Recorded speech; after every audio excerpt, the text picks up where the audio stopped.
Your subconscious mind does amazing, even miraculous things when you are sleeping. It actually problem solves. It does something called idea generation. It comes up with all kinds of amazing things.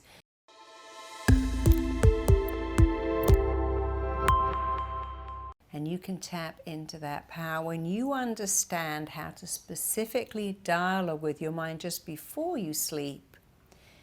You will get amazing extra benefits from sleeping. I call sleep nature's restorer because it does the most amazing, incredible things for us every night, and yet 1 in 4 people say that they struggle to go to sleep. 1 in 4 say they struggle to stay asleep. They wake up all the time. And 1 in 3 say that, well, no, I do sleep, but I wake up feeling tired. I don't wake up feeling refreshed and wide awake and raring to go. When you're asleep, your mind will problem solve. Imagine getting to bed and saying, hey, where did I put my keys? I had an instance last year when I couldn't find my phone. It was the strangest thing. I knew I'd had it. It was switched off. I couldn't find it. I went to bed and I woke up. And as I woke up, I had a vision. I remembered I'd stuck it on the tripod to film something for YouTube. And of course I'd looked around the house, but I hadn't looked there. But my mind, the minute I woke up, told me where my phone was. I can go to bed and say to my mind, hey mind, tell me where that is. Remind me to do that. Fix that problem. Answer that question. Geniuses do this all the time. They go to bed and they say, oh, I have a situation here. Should I do this or that? I will find the answer while I'm sleeping. They may say to the mind, hey mind, while I'm asleep, I want you to tell me, what is the answer? What should I do? Which decision should I make? And then you are programming your mind to start dreaming, and you will dream the answer. I dreamt my entire NICE meditation while I was sleeping. I was in Thailand. I woke up and I dreamt about creating this NICE meditation, the impress, the call in and code in, the erase, the eradicate. I was calling it ICE. Then the next night I realized I could make it nicer, and many people say, you know, I dreamt this. Apparently the man who invented sewing machines dreamt about that mechanism, the arm and the needle, in his sleep. Because of course a needle, the fat end has the thread, and when he was trying to make a mechanical sewing machine, he just couldn't work out how that would work until he dreamt about the thread going through the tiny point. Einstein used to sit in a chair with a big, heavy ball bearing in his hand, sit in a rocking chair and rock backwards and forwards, go to sleep, and as he slept, his hand would drop, the ball bearing would hit the ground, he would wake up, and he had all these genius ideas. In fact, many geniuses will say, you know, I go and lie under a tree, I look at the sky, I fall asleep, and I wake up with amazing ideas. So you need to be able to harness that too, to make sleep your very best friend, to be like Einstein, to problem solve in your sleep, and even more amazing, to come up with incredible ideas, genius ideas, to create, to use your imagination while you are sleeping. So people have often got sleep all wrong. They go, I need to go to sleep. Well, that's very confusing to your mind. When you get into bed and you pull the cover and you turn off the light, you're not going anywhere. Nobody's going anywhere. So the very fact is, I've got to go to sleep. I've got to go to sleep. When you've got into bed with the intention of going nowhere, confuses the mind. And talking about falling, that's even more confusing. We are born with very few fears, but one of them is falling, especially falling backwards. That's an innate fear that we are born with. So when you get into bed and you talk about falling, I need to fall asleep. I need to fall asleep now. I hope I can fall asleep in the next 10 minutes. I've got a busy day and I must fall asleep. I can't seem to fall asleep. Why can't I fall asleep like other people do? The mind doesn't even like the word falling. A couple of years ago, I was with my husband in San Diego, and his friend said, hey, I'm just about to go to the airport. I dread that night flight to London. I can never fall asleep on a plane. I went, well, you don't really want to use the word falling on a plane. Definitely know where to go when you're strapped into your seat, but why don't you do this?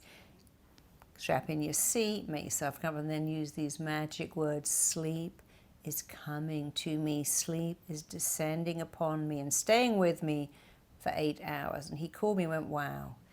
I was in economy and I slept all the way to London, the best flight I've ever taken. I said what you said, sleep is coming to me. Sleep is descending upon me. It's dropping onto me like a mist. And it was amazing.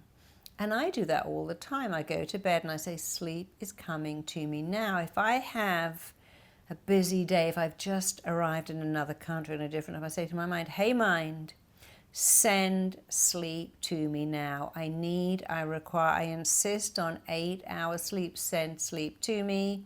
Wake me up after 8 hours, or it might be 6 hours, depends what my schedule is. I like 8 hours.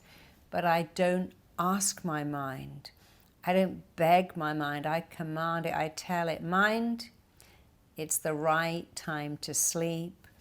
I require 8 hours, send sleep to me. Now I can sleep in light. I don't ever shut the curtains in my bedroom, and I sleep anywhere. But if you have a problem with that, actually studies show that we sleep much better when it's dark. So occasionally I put on a little sleep mask. So if you want to sleep better, here's what you can do. The first thing is, don't talk about falling asleep or going to sleep. Say, sleep comes to me. Say to your mind, hey mind, I'm in bed now. I need to sleep for 8 hours. I require that. I insist on it. Bring that to me. Send it to me. Give it to me now.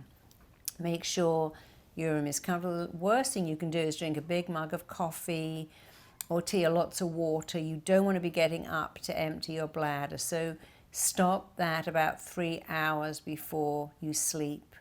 Wear sleep shades or keep the room really dark if you prefer to, because it does give you a better quality of sleep, sleeping in the dark. Make sure your room isn't too hot or indeed too cold, but too hot is actually worse. And make sure your sheets are nice and comfortable. And that's all you have to do. You don't have to have a completely silent, soundproof room. You'll notice people asleep on planes, asleep on trains, asleep in cars. And it's noisy and it's light.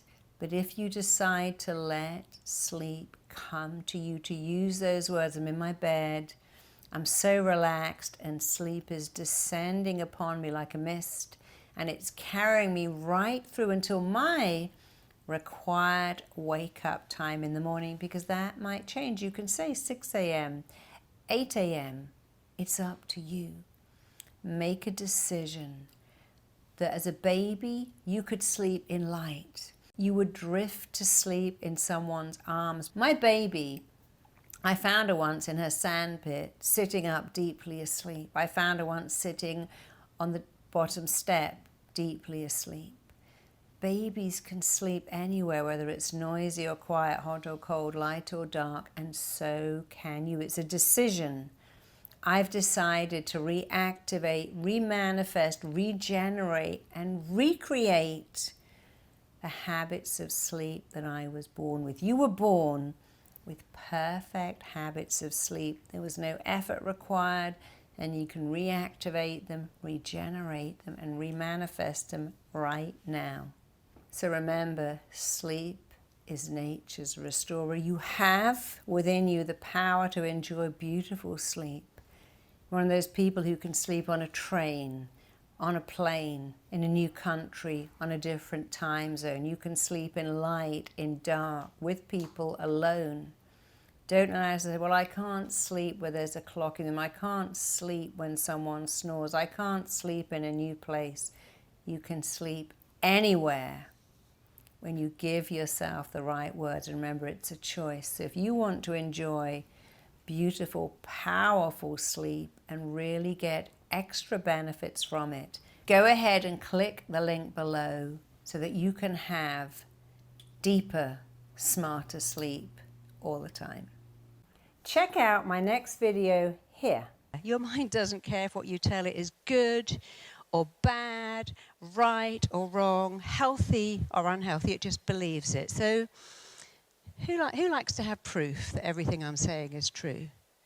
Stand up and let's have a little bit of proof.